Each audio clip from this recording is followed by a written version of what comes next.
Watoto Bwana, asante kwa ajili yako Bwana. Wewe Mungu uliyetenda, wewe Bwana uliyefanya, na ndio maana Mungu umewaita mahali hapa Bwana. Basi tunaendelea neno letu katika siku leo ambalo mtumishi atasimama nalo katika siku leo, yatoka katika kitabu kile cha Wakorintho wa pili sura ya 5 na ule mstari wa 17. Neno la Mungu linasema, hata imekuwa mtu akiwa ndani ya Kristo amekuwa kiumbe kipya, ya kale yamepita, tazama yamekuwa mapya. Bwana Yesu asifiwe. Basi karibu mtumishi wa Mungu, karibu mtumishi wa Mungu. Ubarikiwe sana mtu wa Mungu ulioko mahali hapa. Wewe ni mtu wa thamani sana. Mwambie amen. Tuko siku ya leo, ni siku ya 7. Tumefika tangu siku ya kwanza tumehubiri. Yawezekana ulikuwa uelewi, yawezekana ulikuwa unajiuliza vijana wanafanya nini. Siku ya pili ikaja ikapita tena vile vile. Siku ya 3 tena ikaja, siku ya 4 ikaja, ya 5 ikapita. Jana siku ya 6 ukahubiriwa habari ya nguvu ya msalaba, ikapita nayo. Lakini leo tena siku ya 7 tuko mahali hapa kwa neema za Mungu.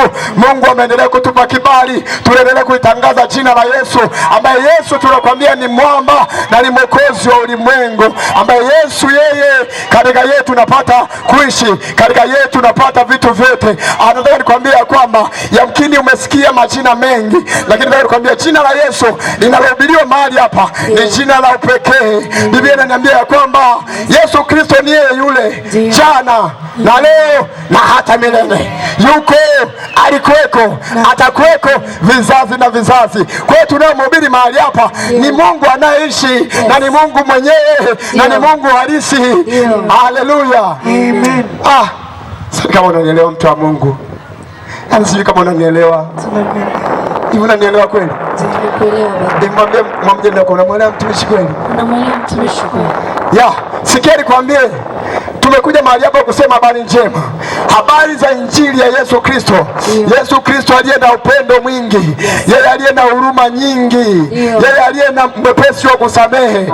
Unaweza ukamkosea rafiki yako asikusamehe, lakini yeye Yesu ni mwepesi wa kusamehe. Unaweza ukamkosea jirani yako asikusamehe, hata kama akikusamehe akakwambia nimekusamehe lakini sitakusahau. Yes. Hebu sikitika kwanza.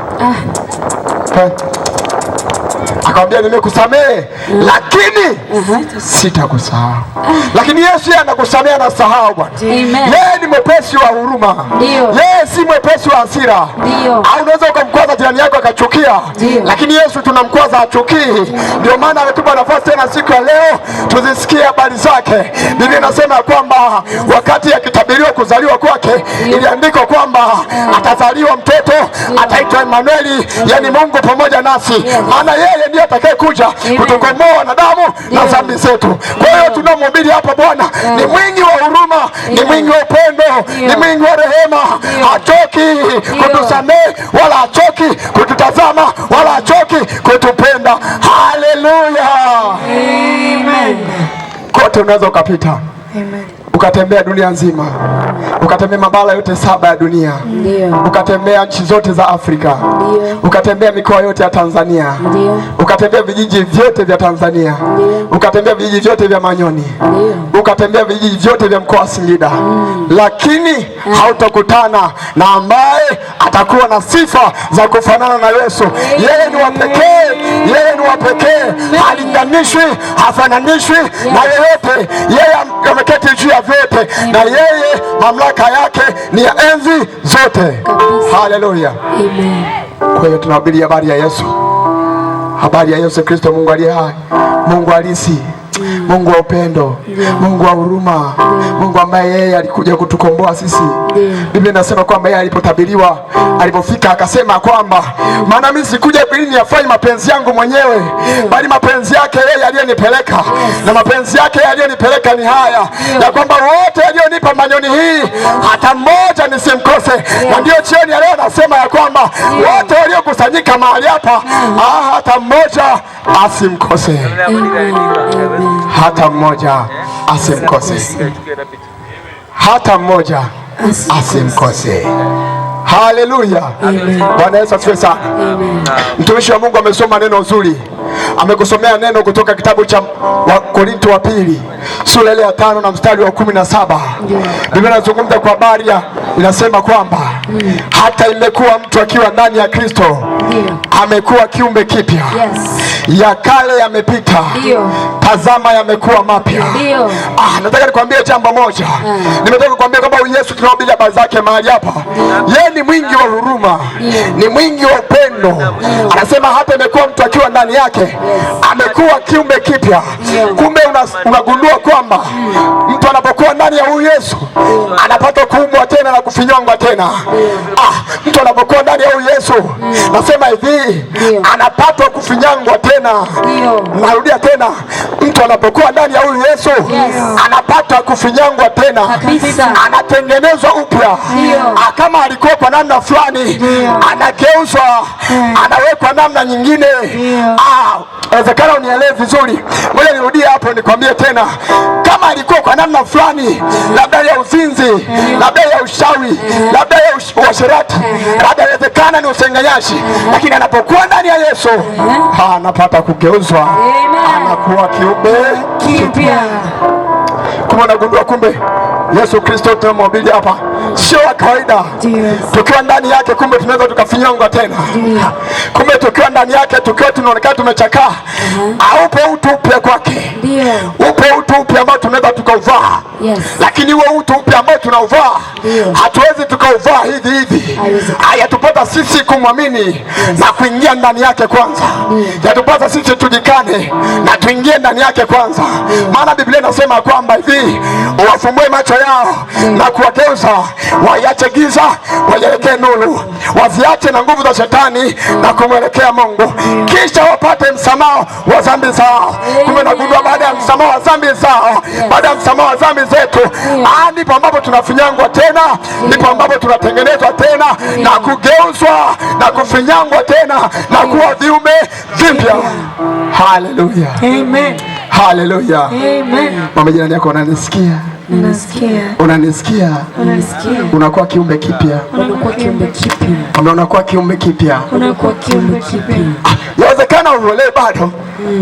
Au yawezekana wewe namna ambavyo unajitazama, unajiona kama vile huwezi. Unajiona kama vile ni mwisho. Unajiona kama vile ndo basi tena. Lakini sikia nikwambie kwamba Yesu Kristo, yeye aliyekuweko, aliyeko sasa, atakaye kuweko hata siku ile itakapokuja, ambapo kila goti litapigwa kwake, kila ulimi utakiri mbele zake. Anasema hivi, mtu akiwa ndani yake anapewa ukurasa mpya. Anapewa maisha mapya. Anapewa mwelekeo mpya. Anapewa mwendo mpya. Anapewa usemi mpya. Anapewa fikra mpya. Haleluya. Haleluya. Amen. Tayari nikwambia mtu wa Mungu uliyoko mahali hapa, ni kwamba ndani ya Yesu ni raha. Nusiona watu wameokoka afu kasema hapa ni washamba. Hapana. Ndani ya Yesu ni raha. Kwa sababu unapewa ukurasa mpya. Sikia nikwambie jambo moja. Nitakueleza habari moja za ndugu yangu mmoja. Mama yangu mdogo kabisa anayefuata mama yangu. Wa kipindi kimoja nikiwa nimemaliza darasa la 7. Mama yangu mdogo alikuwa na uchumi mzuri. Mama yangu alikuwa na uwezo wa kuagiza gunia 15 za dagaa kutoka Mwanza. Zikafika na kauza zikaisha haraka. Uchumi wake ulikuwa ni mzuri tu. Alikuwa na maisha mazuri tu. Alikuwa vizuri kifedha. Lakini kwa sababu wakati wao akiwa anafanya yote hayo, hakuwa ndani ya huyu Kristo. Anataka nikwambie mpendwa, yale mafanikio yalikuwa ni bure. Ni kweli mali alizipata kihalali kwa kulima tu wa kawaida wa mazao ya kawaida ya biashara, lakini kwa sababu Kristo hawakuwa ndani yake, vile vitu vilianza kupungua taratibu. Magonjwa yalianza kuinuka juu yao. Baba yangu mdogo aliugua madonda ya tumbo, ambayo yale madonda ya tumbo aliteseka nayo kwa muda mrefu. Alihangaika nayo kwa waganga wengi, mikoa mingi, kwa waganga wote alifika. Waganga wa Kigoma huwezi mwambia ambaye hajaenda. Waganga wa Manyara huwezi mwambia ambaye hajaenda. Yawezekana hata Manyoni alifika, mimi sijui. Yawezekana hata Singida hii alifika, mimi sijui. Mahospitali mengi alizunguka kusumbuka kwa madonda ya tumbo hayo. Mama yangu mdogo naye mapepo yakamshika, mapepo ambayo yalikuwa yakiamka kila msimu wa kilimo. Ukifika msimu tu wa kulima yanainuka. Haleluya, amen. Lakini mbele nako, lakini kwa sababu yuko Yesu ambaye yeye ni mwingi wa huruma, ambaye ametupa kibali cha sisi kuhubiri habari zake, ambaye yeye anasema jioni ya leo, hata imekuwa mtu akiwa ndani ya Kristo amekuwa kiumbe kipya, ya kale yanapita na tazama yanakuwa mapya. Ilikuwa siku moja mamangu mdogo alikutana na mchungaji mmoja anaitwa Mchungaji Jide. Mchungaji Jide alipomhubiria habari njema, mama mdogo akasema, nimeteseka sana, sitamsubiri mume wangu ache ndio nimuulize liwalo mimi naliwe, kama atanifukuza nitarudi nyumbani, kwa sababu hata nyumbani kuna mashamba, nitalima na nitapata pesa, maisha yangu yataendelea. Lakini nachochua yawezekana huku ndiko uzima wangu liko.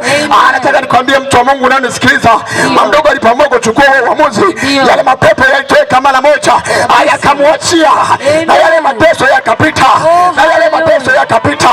Unapokuwa ndani ya Kristo, hata kama ni mateso ya magonjwa, yale yanabaki ni historia, yanapita yote, yanakuwa mapya. Nataka nikutangazie kwamba wewe mtu wa Mungu unanisikiliza, uliyeko mahali hapa, Yesu Kristo jioni ya leo anasema ya kwamba hata imekuwa utakapokuwa ndani yake, ya kale yote yatapita, na tazama ukurasa mpya wa maisha yako utakuja juu yako, na yote utayasahau. Amen. Haleluya. Amen. Nimesema hivi, na yote utayasahau, kwa sababu yeye ni mwepesi wa huruma, anatuhurumia. Sikia, baada ya mama yangu mdogo kuokoka, familia yake ikasema sisi hatuwezi kuokoka, kwanza ni ushamba. Kipindi hicho mimi pia nilikuwa nimeshaokoka.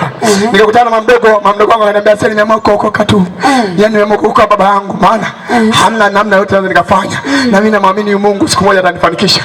Watoto wakaniambia, mbona maza mama sijui kwaje sasa. Mamcheki ni mkubwa bro sasa. Ni mkubwa si vipi? Hata anaenda kwa walokole. Sio atapata nini sasa? Nikamwambia dogo, tulia tu. Tulia mdogo wangu. Wewe ujui maisha bado. Baada ya siku zilivyokwenda, yule aliyekuwa ananiambia vile naye alikuwa anasoma. Wakati akiendelea na elimu, yale mapepo yalivyotoka kwa mdogo yakahamia kwake, yakaanza kumtesa kila siku. Ikifika kipindi cha mitihani yanavurumuka, ikifika kipindi cha mitihani yanavurumuka. Mwaka wa kwanza ukapita hajamaliza, mwaka wa pili ukapita hajamaliza, mwaka uliofuata akasema sikubali, kama alimuokoa mama yangu na mimi nachua huyu atanihurumia na mimi nitaokolewa. Kwa sababu yeye anasema hata imekuwa mtu akiwa ndani yake amekuwa kiumbe kipya. Mateso sio sehemu yake, au huzuni sio sehemu yake. Yeye atabaki na historia za hayo mateso, lakini atakuwa na maisha mapya, atakuwa na furaha mpya iliyokuu ipitayo furaha zote. Haleluya, Bwana Yesu asifiwe. Haleluya, amen. Jina yako wewe. Acha kabisa. Acha kabisa. Sikia nikwambie jambo moja. Baada ya kuwa ameamua yule dada yangu ule uamuzi wa namna ile, baada pale mapepo alifunguliwa akapata kupona. Baada pale nimekaa siku kadhaa nikiwa najiandaa kwenda shuleni tena. Dada yangu akanipigia simu anacheka. Anatania ananiambia, bro, sasa hivi kila kitu kwisha. Kwa sababu ndani ya Yesu hakuna mateso. Ndani ya Yesu hakuna huzuni. Ndani ya Yesu ni furaha. Ndani ya Yesu ni kucheko. Ndani ya Yesu ni tabasamu. Mateso yakaisha. Mapepo yakanyamaza kimya.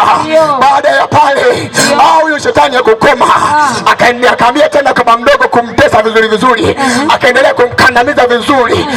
Yupo anangangana na waganga wake tu, mara wa Singida, mara wa Kigoma, mara wa Mwanza, anabadilisha mara wa Geita, mara wa Nyankumbu, akiwasikia anakwenda. Sikia sasa kilichofuata. Sema sema kilichofuata sasa. Yeba mdogo mateso yakazidi. Maneno ya tumbo yakafikia tu yakimkaba. Hawezi kuongea, hawezi kusimama, hawezi hata kula. Ilifika wiki 3 chakula akijaingia mdomoni mwake. Nakwambia nilishuhudia, nilikiwepo, ni wangu mdogo kabisa. Sikia, baada ya mateso kuzidi kuwa makali, siku moja baba mdogo akasema, nileteni kalamu na daftari niandike jambo la mwisho kabla sijafa. Lakini kabla siandika haya mambo, nataka mumlete mchungaji Jide hapa. Kama alimwambia mke wangu akapona, na mimi nitapona. Kama huyu Yesu aliyomponya mke wangu mimi hata niponya, basi atakuwa amepanga yeye nife. Na najua itakuwa ni wakati wangu mimi kufa. Itakuwa sina namna, itabidi nife tu. Walipomwita mchungaji, alipokuja mchungaji Jide akafika, akamuuliza baba mdogo, akamwambia Daudi. Akasema na kwa sauti ndogo. Daudi akasema, unajisikiaje? Akasema, mchungaji, naona kama vile nataka kufa. Akamwambia, na utakufa kweli, kwa maana hali ulipo Daudi ni mbaya, umehangaika sana kunywa madawa mengi na mengine yalikuwepo pale pale. Akasema, upo tayari sasa Daudi umpokee Yesu? Akasema, mimi nipo tayari hata sasa hivi. Sikia nikwambia, mtu wa Mungu wa Manyoni, baada ya baba yangu mdogo kuombewa kumpokea huyu Yesu, akawa ndani yake, yale mateso yakawa ni story tena. Familia ikazidi kustawi na kunawili. Lakini wakati huo, pamoja na kuwa uchumi wao umeyumba, lakini furaha ilikuwepo. Mungu akaanza kuwatengeneza na kuwarekebisha. Mungu akaanza kuwatengenezea njia. Maana anasema ya kwamba mtu akiwa ndani yake amekuwa kiumbe kipya, ya kale yanapita na yanakuwa mapya. Alirejesha wakati mpya mwingine, alirejesha wakati wa furaha mwingine, alirejesha wakati wa kicheko mwingine, alirejesha wakati wa tabasamu mwingine, alirejesha wakati wote ambao uliliwa wakati ule na Ibilisi, aliurejesha. Kwa sababu ndani yake hakuna mateso, na mtu akiwa ndani yake anakuwa ni kiumbe kipya, anapokea utu upya, anaumbwa upya. Haleluya, amen. Sikia nikwambia, unaweza usinielewe, unaweza usinielewe. Biblia inasema je, katika maandiko kutoka Yeremia, anasema je, neno la Mungu lilimjia Yeremia likamwambia, ondoka uende mpaka shuka mpaka kwa mfinyanzi. Utamkuta kule mfinyanzi anafanya shughuli zake, anafanya kazi zake. Anasema kwamba mfinyanzi yule anafinyanga vifaa mbalimbali na udongo ule uliopo mikononi mwake. Yesu akamwambia Yeremia kwamba ndivyo mlivyo wanadamu katika mikono yangu. Kumbe tunapokuwa ndani ya Yesu tunarudi tena kufinyanga upya. Sisi tunakuwa ni udongo tena na anapata kutufinyanga tena. Kama una mateso yanapita, kama una huzuni zinapita, kwa sababu ndani yake hakuna majuto, ndani yake hakuna huzuni, ndani yake hakuna mateso, ndani yake ni furaha, ndani yake ni shangwe, ndani yake ni vigelegele, ndani yake ni furaha siku zote. Haleluya. Nina mambo machache, habari njema chache za kuambia haraka haraka kwa sababu ya muda. Na bali natamani unielewe vizuri. Jambo la kwanza, wokovu ni maisha na maisha ni wokovu. Mwambie jirani yako, wokovu ni maisha na maisha ni wokovu. Wokovu ni maisha na maisha ni wokovu. Sikia nikwambie, mtu wa Mungu, Biblia kwamba hata imekuwa mtu akiwa ndani ya Kristo amekuwa kiumbe kipya, ya kale yamepita, tazama yamekuwa mapya. Unagundua kumbe mtu akiwa ndani ya Kristo kuna maisha mengine anayapokea. Maisha haya yanaanzia rohoni, baada ya hapo yanaanza kuonekana mwilini. Sikia nikwambie, mtu wa Mungu, maisha yako kweli ni maisha ni sawa. Yamkini unaishi vizuri ni sawa, yamkini una mali vizuri ni sawa, lakini maisha yako ili yakamilike unamhitaji Yesu. Unahitaji uwe ndani ya Yesu, kwa sababu Biblia inasema ya kwamba ndani yake tunaenenda, tunaishi na kuwa na uhai wetu, Kwa hiyo maisha ni wokovu. Hakuna maisha nje ya wokovu. Bila Yesu maisha yako yatakuwa ni bure. Ni kweli utaishi, lakini kuna siku itafika maisha yako utayajutia. Ni kweli utaishi, lakini kuna siku utafika maisha yako utayajutia. Haleluya. Lakini kwa sababu Yesu ni wa huruma na upendo mwingi, lakini kwa sababu Yesu hapendi mwanadamu ahuzunike wala ateseke, anasema kwamba moyo wake hapendi kumhuzunisha mwanadamu, hapendi kumtesa mwanadamu. Sikia nikwambie, ameamua walete watumishi wake kutoka Morogoro kuja Manyoni kutukumbusha habari njema za upendo wake. Mtu wa Mungu, usitukulie kawaida, na leo ni siku ya 7. Sikia mtu wa Mungu, maisha yako ili yakamilike unamhitaji Yesu. unamhitaji Yesu. Nguvu zako pekee hazitoshi, mali zako pekee hazitoshi, au uwezo wako pekee hautoshi, kwa sababu yeye Yesu aliyetukomboa alitupa uwezo wa kufanyika watoto wa Mungu tunapomwamini, tunapokuwa ndani yake, tunapopokea maisha mapya, tunapata kuenenda na maisha yetu yanapata kustawi. Hakuna huzuni tena, hakuna wachawi tena na ambao wanaweza kutusumbua, hakuna magonjwa tena, hakuna furaha, hakuna kicheko tena ndani yako, kwa sababu wewe maisha yako yapo nje na Yesu. Hakuna matabasamu ndani yako, kwa sababu wewe maisha yako yako nje na Yesu. Lakini huyu Yesu anasema jioni ya leo, hata imekuwa mtu akiwa ndani yake amekuwa kiumbe kipya, ya kale yanapita, yanakuwa mapya. Yamkini uko mwingine mahali hapa, yamkini uko mwingine mahali hapa kwa sababu ya dhambi umejiona wewe huwezi. Mwingine kwa sababu ya ulevi unaona huwezi. Mwingine kwa sababu ya anasa za dunia unajiona huwezi. Mwingine kwa sababu kijana mwenzangu, kwa sababu ya anasa za dunia uzinzi umekukamata unaona huwezi. Sikia nikwambie, habari njema nilionayo jioni ya leo ni hii. Yesu anakuhitaji wewe ndani yake, kwa sababu ndani yake kuna maisha mazuri, sio kama hayo maisha wewe unaofanya sio. Yesu anahuzunika kwa sababu yako. Yesu anahuzunika kwa sababu yako. Anasema ndani yake, ukiwa ndani yake utapata kugeuzwa, utaiona nuru itakuangazia, nuru itakuongoza ndani yako, nuru itakuonyesha pakupita. Ndio maana kuna wakati yamkini umepita kijana mwenzangu, kila ukipita wanakuona wewe ufai, kila ukipita wanakuona si kitu, lakini yuko Yesu ambaye anahubiriwa mahali hapa, ambaye tutengeneza sisi wengine hapa. Tulikuwa hatuwezi kitu, tulikuwa mambo yetu si kitu, familia zetu tulizotoka zilikuwa hazina uwezo hata kutupeleka shule, lakini kwa sababu ya Yesu tunamhubiri mahali hapa, Yesu alitutengeneza, akatuleta kwake, kwa sababu ndani yake tunapata kuwa viumbe vipya. Leo hii ninakuhubiria mahali hapa, na jioni ya leo yuko mtu mmoja ambaye ni kijana, yuko mtu mmoja ambaye ni mama, yuko mtu mmoja ambaye ni baba, yuko mtu mmoja ambaye ni bibi, yuko mtu mmoja ambaye ni babu, yuko mtu mmoja ambaye ni mtoto. Yesu anasema ukiwa ndani yake utafanyika kuwa kiumbe kipya. Hayo unayoyapitia yatakuwa historia. Hawatakusema tena hivyo wanavyokusema, hawatakuita jina la mzinzi kwa sababu wewe sio jina lako, hawatakuita jina la mlevi kwa sababu wewe sio jina lako. Wewe unaitwa mtu wa Mungu, wewe wala sio mlevi. Wewe unaitwa mtu wa Mungu, wewe wala sio mchawi. Wewe unaitwa mtu wa Mungu.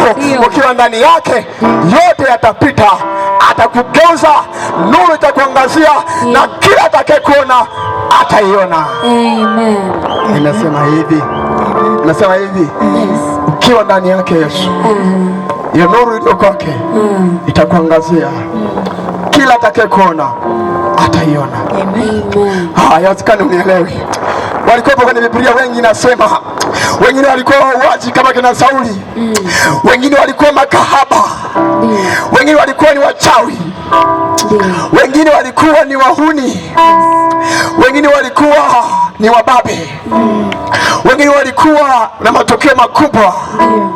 Lakini walipoingia ndani ya Yesu, Yesu aliwabadilisha kabisa, wakawa viumbe vipya kabisa, walifinyangwa kwenye jamii zao.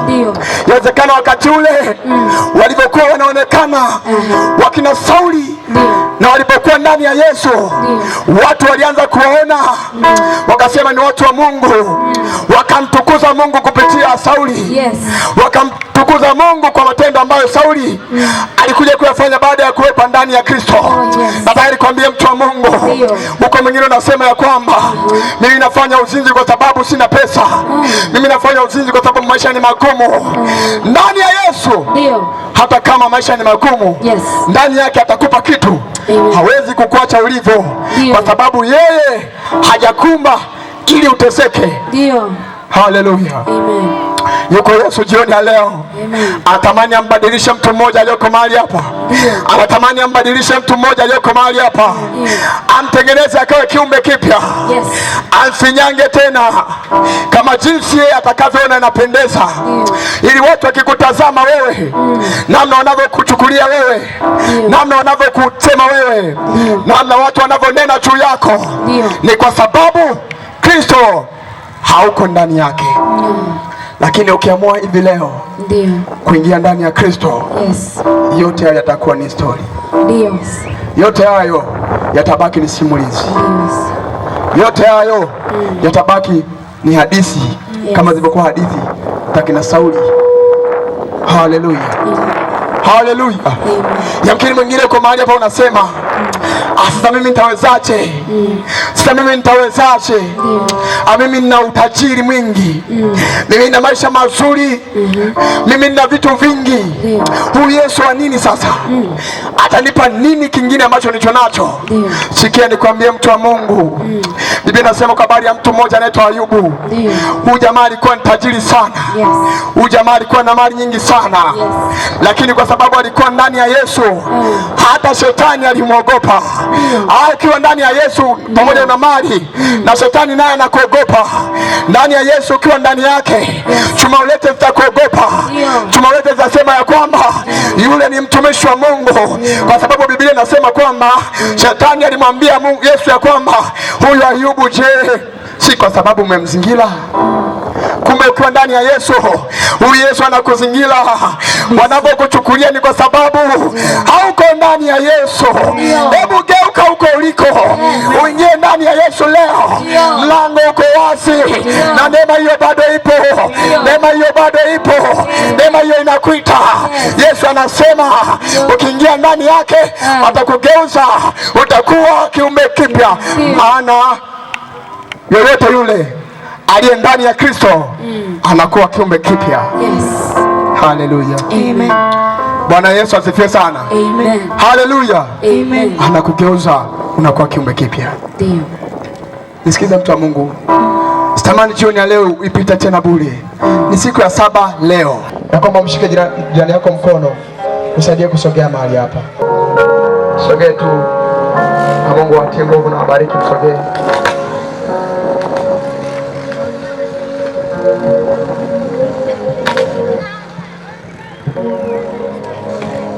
Sogea.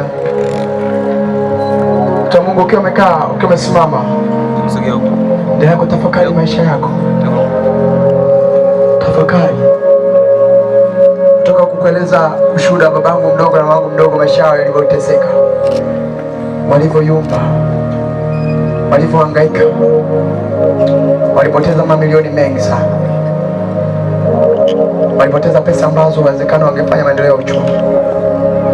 Lakini kwa sababu yuko Yesu ambaye ukiwa ndani yake unafanyika kwa kiumbe kipya, miili yao ilifinyangwa tena. Babangu mdogo, madonda tumbo hayapo ndani yake sasa. Babangu mdogo, mapepo yaliyokuwa yakimsumbua hayapo ndani yake sasa. Familia yao inakwenda vizuri kwa sababu yuko Yesu ambaye anatuhurumia.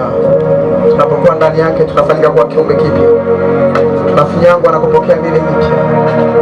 Hajalishi umeangaliwa kiasi gani, lakini yuko Yesu anakutaka uingie ndani yake. Na utakapoingia anakutaka uingie kwa moyo wako. Kama uko mtu mahali hapa, nasema mimi jioni ya leo nimesikia neno la Mungu. Sogea mbele kwa maana swala la wokovu ni la kwako wewe. Sogea mbele kwa maana swala la wokovu ni la kwako wewe. Sogea mbele mtu wa Mungu. Sogea mbele mtu wa Mungu.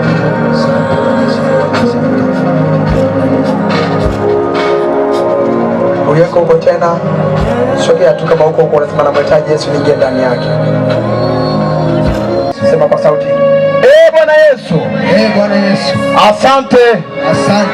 kwa neno lako, jioni ya leo ninakuamini wewe, ninakuamini wewe kuwa ni Bwana na Mwokozi, nami ninakukiri kwa kinywa changu na kwa moyo wangu. Ingia ndani yangu nami ndani yako, unisamehe dhambi zangu katika jina la Yesu. Amen. Tulia hapo mtu wa Mungu. Na kama hapo kuna mtu ameokoka ni mgonjwa abaki hapo, ila kama sio mgonjwa sogea kwa nyuma. Nataka tuunganishe kwa sababu kama sio mgonjwa hapo uliokoka unaweza kusogea tu nyuma, ila kama ni mgonjwa ubaki hapo.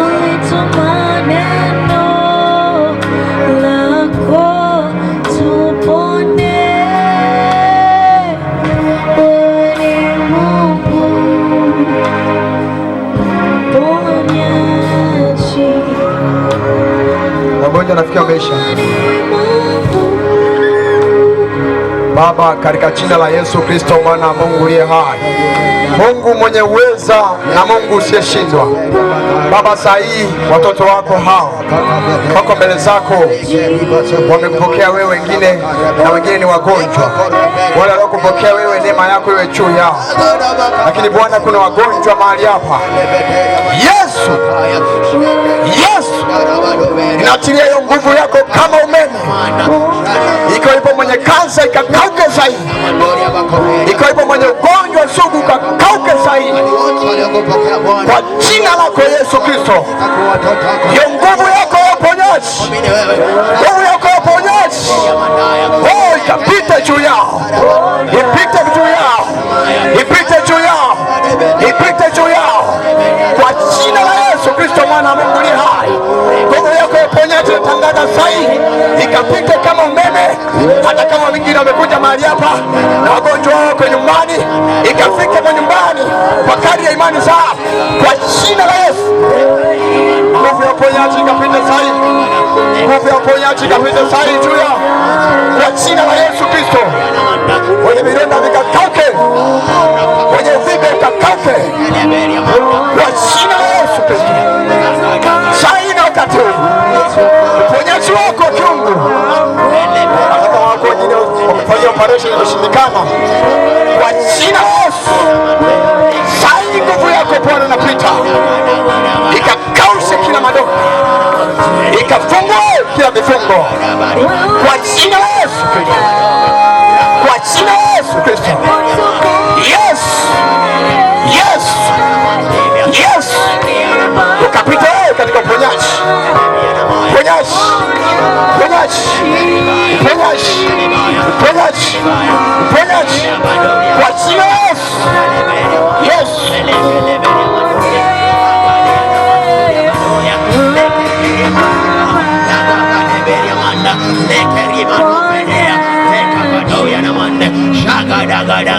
Wewe uliye na uzoefu katika kifua, weka mkono wako kwenye kifua. Bwana yuko mahali hapa kukuhudumia. Sharapateria mande lekekelimo suvea repegerimo suvea shagadabagaberimea lekekeliberia manda sharimagadabadove repea nana animamamamama sharimagadamaya rakakaliberia enimamakazeberia maya rakakabaderia rekekeria mandovedea lekekeria mandovedea shagadagada rapapariama lepapariama ripakaria lepegeria shagadamandoria lepegeria manda lekekeria manda erikakarabaya lipakaramaya animamamama erikakarimasa repegeria baya adigagalaberia shagakarabaya lekekeria maya enima shagadiana lekekeria manda lekekeria manda inalituma neno la Kristo likachiria ponyaji arakandaraba leperiana leperikaya animasova lepegeveria shagadagadaba repapaya repapaya animagaleberia animagaleberia animakuperia shagadabaleberia lepegeveria manda lekekeria toya rapakaberia pamoja na pesa tutamariapa rikarimanzo rapakaberia enimamama lekekeberia lepegeveria rakakaberia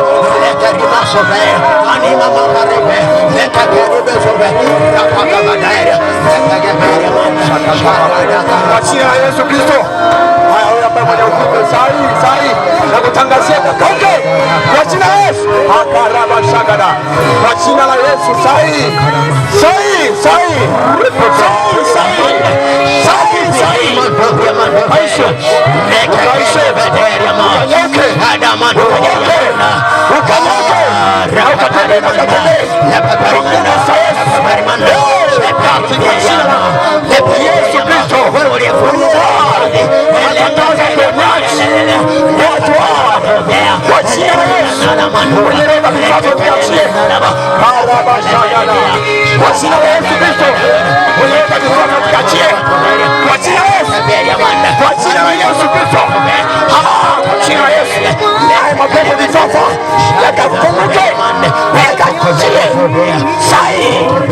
Wale ni watoto wagonjwa, wale wadhaifu wa kutembea, sasa na watangazia uponyaji. Nataka muone mezani kwenu watoto wenu watakuwa na afya kwa jina la Yesu Kristo. Katika jina la Yesu natangaza uponyaji sahi. Shani mama kafata very much of it. Shana baga very mataya. Elika thika lekekeria masoba. Rapaka very manna. Elina karamanova. Lekereberia manna. Shari bagarela. Lekeria mando rabosofa. Likaramanda. Rapapa karima. Lepapa karima. Sheberi baya. Yupo moja amekuja mahali hapa nyumbani kwake. Yupo mgonjwa ana imani. Haraka kalemenda. Leka kalabaya. Leka kalamanda. Shepi kaliba rakaboria lekerimazo repekevia elika kalemea lekekelimea shagadaga rapakope lekekenaraba lekekeribaya anisutwea rekokopea elima kabarobe lepekea arabadova yupo moja mariapa ameandikiwa agano gumu katika kizazi chake ya kwamba kizazi chake inasoma poda damu ya Yesu Kristo, damu ya Yesu Kristo ito kizazi kinasoma poda arabaya naraba elekekeria mansome lekaramanda shari begeviria matona lekareveria manda shaka kalabado lekehumaso mandarama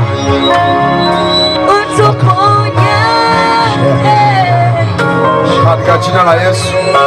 Uponyaji na uzima uko juu yako kuanzia saa hii, uponyaji na uzima uko juu yako kuanzia saa hii,